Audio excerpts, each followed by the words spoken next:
महाकारुणी तथागत भगवान गौतम बुद्ध यांच्या जयंतीच्या निमित्ताने मी सर्वप्रथम त्यांच्या चरणी नतमस्तक होतो आणि आपल्या सर्वांना या जयंतीच्या खूप खूप शुभेच्छा देतो। मंचावर उपस्थित भारत सरकारचे सामाजिक न्याय राज्यमंत्री माननीय रामदास आठवलेजी, आपल्याला मार्गदर्शन करून या ठिकाणून गेलेले भारत सरकारचे गृह राज्यमंत्री श्री किरण रिजिजू, मंचावर उपस्थित महाराष्ट्र सरकारचे आमचे सहकारी मंत्री श्री विनोद तावडेजी, ज्यांनी हा कार्यक्रम आयोजित केला ते आमचे सामाजिक न्याय मंत्री राजकुमार बडोलेजी, सन्माननीय मंत्री महादेवराव जानकरजी, सन्माननीय याच विभागाचे राज्यमंत्री दिलीप कांबळेजी, खासदार अरविंद सावंतजी, खासदार अमर साबळेजी, या ठिकाणी उपस्थित सन्माननीय श्री आनंदराज आंबेडकरजी, सन्माननीय आमदार भाई गिरकरजी, आमदार मिलिंद मानेजी, आमदार राज पुरोहितजी, आमदार संजय शिरसाटजी, श्रीलंकेच्या कॉन्सल जनरल सरोजा सिरिसेना, श्री एकापोल पोलपीपट, दिनेशजी वाघमारे, पीयूष सिंग, राजेश डाबरे, मंचावर उपस्थित सर्व सन्माननीय अतिथीगण आणि उपस्थित सर्व भगिनी आणि बंधूंनो, मी महाराष्ट्र सरकारचा सामाजिक न्याय विभाग आणि विभागाचे मंत्री सन्माननीय राजकुमार बडोलेजी यांचे अतिशय मनपूर्वक अभिनंदन करतो की एक अतिशय सुंदर अशा प्रकारचा हा विश्व शांतीची ही यात्रा, विश्व शांती परिषद आज गेटवे ऑफ इंडियावर त्यांनी भरवली। ही देखील एक अत्यंत महत्त्वाचा योगायोग आहे की 26/11ला ज्या ताज हॉटेलमध्ये आतंकवाद्यांनी हमला करून हिंसेनं विजय मिळवण्याचा प्रयत्न केला होता आणि ते विजय मिळवू शकले नव्हते, त्याच ताज हॉटेलच्या समोर अहिंसेचा संदेश देणारी विश्व शांती परिषद आज या ठिकाणी होते आहे, हे खरोखर महत्त्वाचं आहे। मगाशी रामदासजी म्हणाले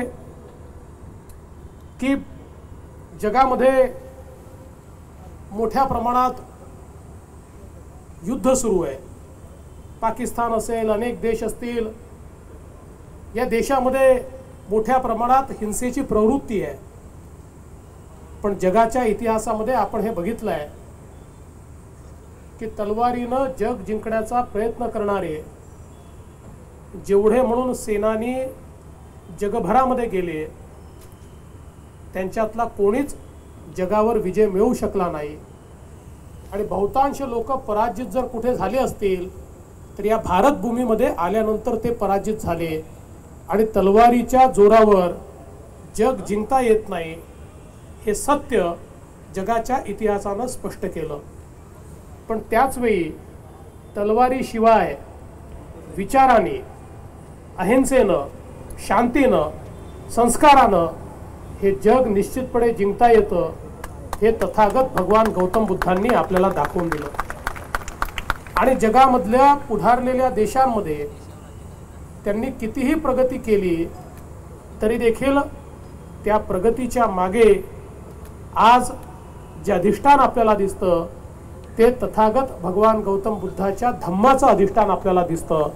आणि म्हणूनच जपानसारखा जगातला सगळ्यात प्रगत देश, या जपानमध्ये देखील खऱ्या अर्थानं जपानच्या प्रगतीच्या पाठीमागे जी काही तत्व आहेत त्यातलं सगळ्यात महत्त्वाचं तत्व जर असेल तर जपानमध्ये ज्या कालावधीमध्ये धम्म स्वीकारला गेला आणि कोबो डायची यांनी जपानमध्ये एक प्रकारे बुद्ध धम्म हा समाजापर्यंत पोचवला, त्यानंतरच खऱ्या अर्थानं जपानचा विकास झालेला देखील आपण बघितलेला आहे।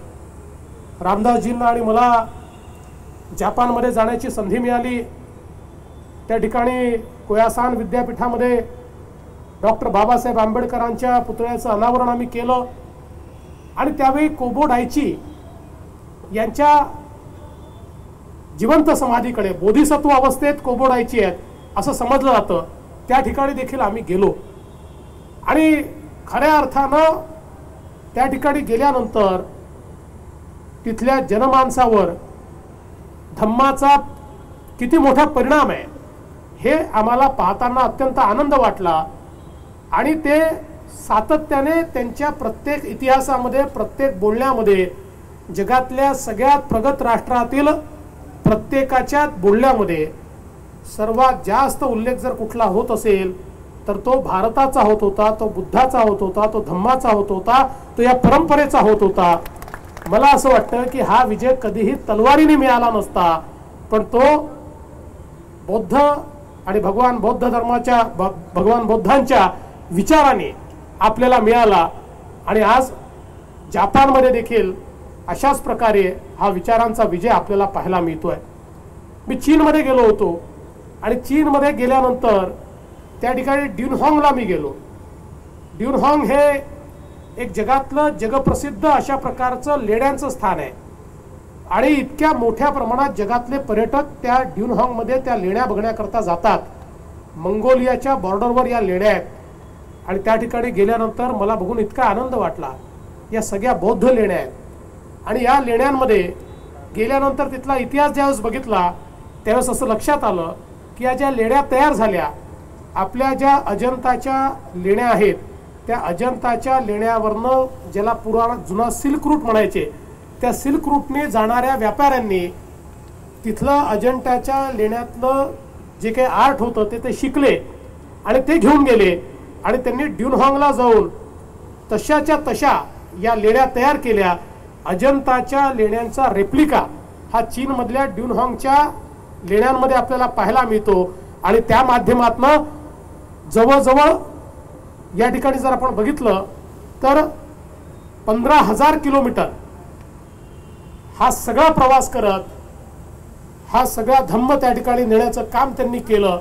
आणि आज ज्या प्रकारे चीन असेल, ज्या प्रकारे साऊथ ईस्ट एशिया असेल, याच्यावर आपण हा विचारांनी मिळवलेला विजय आहे.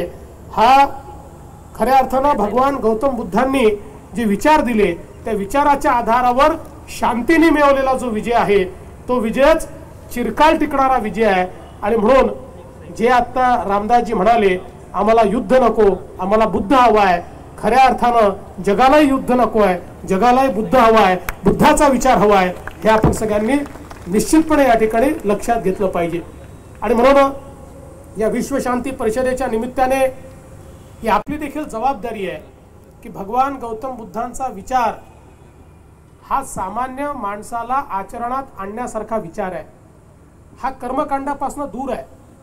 हा माणसाच्या मनाला, माणसाच्या मस्तिष्काला, माणसाच्या शरीराला खऱ्या अर्थानं अत्युच्च बिंदूकडे नेणारा अशा प्रकारचा विचार आहे. आणि म्हणून आपल्या व्यक्तिगत आचरणाने आपण समाजाला देखील चांगल्या प्रकारे समृद्ध करू शकतो हे सांगणारा आणि बंधुभाव आणि प्रेम याच्या आधारावर तयार झालेला हा विचार आहे. या विचाराच्या माध्यमातून खऱ्या अर्थानं देशात आणि जगामध्ये आपण विजय प्राप्त करू शकतो. हा विचार आपण प्रत्येकाने अंगीकारलाच पाहिजे. अशा प्रकारचं खऱ्या अर्थानं आज आपण सगळ्यांनी निग्रह करण्याची आवश्यकता आहे. मी आज अधिक बोलणार नाही, पण एकच गोष्ट सांगतो की ज्या प्रकारे डॉक्टर बाबासाहेब आंबेडकरांनी बौद्ध धर्म हा या ठिकाणी स्वीकारला, तो स्वीकारत असताना डॉक्टर बाबासाहेब आंबेडकरांनी हे सांगितलं होतं की मला असा धम्म पाहिजे आहे की ज्याच्यामध्ये स्वातंत्र्य आहे, ज्याच्यात बंधुता आहे, ज्याच्यामध्ये समता आहे. आणि समता, स्वातंत्र्य, बंधुता ज्याच्या आधारावर डॉक्टर बाबासाहेब आंबेडकरांनी संविधानाची निर्मिती केली, या तिन्ही गोष्टी डॉक्टर बाबासाहेब आंबेडकरांना बौद्ध धर्मामध्ये सापडल्या आणि म्हणून त्यांनी बौद्ध धर्माचा स्वीकार केला. आणि आज पुन्हा एकदा खूप मोठ्या प्रमाणात आपल्याला बौद्ध धर्माचे अनुयायी हे या देशामध्ये आणि जगामध्ये काम करताना दिसत आहेत. मी आज या निमित्ताने माननीय नरेंद्र मोदीजींचे देखील आभार मानेन की डॉक्टर बाबासाहेब आंबेडकर जे खऱ्या अर्थानं या देशाचे भारतरत्न आहेत, या डॉक्टर बाबासाहेब आंबेडकरांचा खरं तर आपण अनेक वेळा सन्मान केला, परंतु हे करत असताना त्यांच्या जीवनातला एक महत्त्वपूर्ण पहलू हा मात्र आपण कधीच लक्षात घेतला नाही। डॉक्टर बाबासाहेब आंबेडकर हे जगप्रसिद्ध अर्थतज्ञ होते आणि आर्थिक विषयांवर त्यांनी जे विचार व्यक्त केले ते खऱ्या अर्थानं मला असं वाटतं की भारताला आणि जगाला दिशा दाखवणारे होते।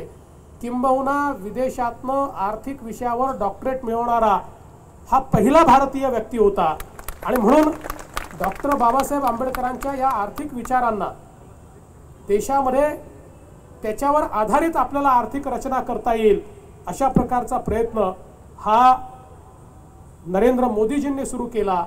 आणि सगळ्यात महत्त्वाचं काही असेल तर 20व्या शतकामध्ये आपल्या स्वातंत्र्यानंतर आपण जे चलन स्वीकारलं ते कागदी चलन होतं आणि या कागदी चलनावर महात्मा गांधींचा फोटो होता आणि महात्मा गांधींच्या नावानं ते चलन ओळखलं जातं। अनेक वेळा आपण म्हणतो किती गांधी दिले म्हणजे किती रुपये दिले, तर जे 20व्या शतकातलं चलन होतं ते महात्मा गांधींच्या नावानं ओळखलं जायचं। पण 21व्या शतकामध्ये कागदाचं चलन चालणार नाही। 21व्या शतकातलं चलन हे डिजिटल चलन आहे। कागदाचं चलन सगळ्या विकसित देशांनी हद्दपार केलेलं आहे, फारसं कोणी वापरत नाही। त्यांचे कागदी अशा प्रकारचे विनिमय किंवा चलन असतं पण ते कोणी वापरत नाही, सगळे वापरतात ते डिजिटल चलन, इलेक्ट्रॉनिक चलन। आणि या ठिकाणी खऱ्या अर्थानं अर्थशास्त्री असलेल्या डॉक्टर बाबासाहेब आंबेडकरांना खऱ्या अर्थानं आदरांजली देण्याचं काम मोदीजींनी केलं आणि जे 21व्या शतकातलं चलन आहे डिजिटल चलन, त्या चलनाचं नाव भीम आधार या नावाने खऱ्या अर्थानं मोदीजींनी सुरू केलं। आता याच्या पुढे सगळे व्यवहार या देशामध्ये जे होतील ते भीम ॲप आणि भीम आधार याच्या माध्यमातून होतील। आणि ज्यावेळी लोक आपल्या चलनाचा विचार करतील, पूर्वी लोक म्हणायचे किती गांधीजी मिळाले, आता लोक म्हणतील किती भीम तुम्हाला मिळाले। अशा प्रकारे अर्थशास्त्री असलेल्या डॉक्टर बाबासाहेब आंबेडकरांना ज्या प्रकारची मानवंदना आहे, मला खरोखर त्याबद्दल माननीय पंतप्रधानांचे आभार मानावेसे वाटतात। आजच्या या दिनी आपण एकीकडे भगवान गौतम बुद्धांना मानवंदना देताना मी महाराष्ट्र सरकारच्या वतीनं आपल्याला आश्वस्त करतो की डॉक्टर बाबासाहेब आंबेडकरांचे विचार असतील, छत्रपती शिवाजी महाराजांचे विचार असतील, महात्मा ज्योतिबा फुलेंचे विचार असतील, राजश्री शाहू महाराजांचे विचार असतील, या सगळ्या विचारांवर मार्गक्रमण करत असताना खऱ्या अर्थानं या महाराष्ट्रामध्ये समतेचं राज्य हे स्थापित करण्याकरता आपलं शासन कटिबद्ध असेल। आम्ही बुद्धांच्या मार्गानेच या ठिकाणी निश्चितपणे शांती पसरवू आणि महाराष्ट्राला विकासाकडे नेऊ एवढंच आश्वस्त करतो आणि माझं बोलणं संपवतो। धन्यवाद। जय हिंद, जय भीम, जय भारत, जय महाराष्ट्र।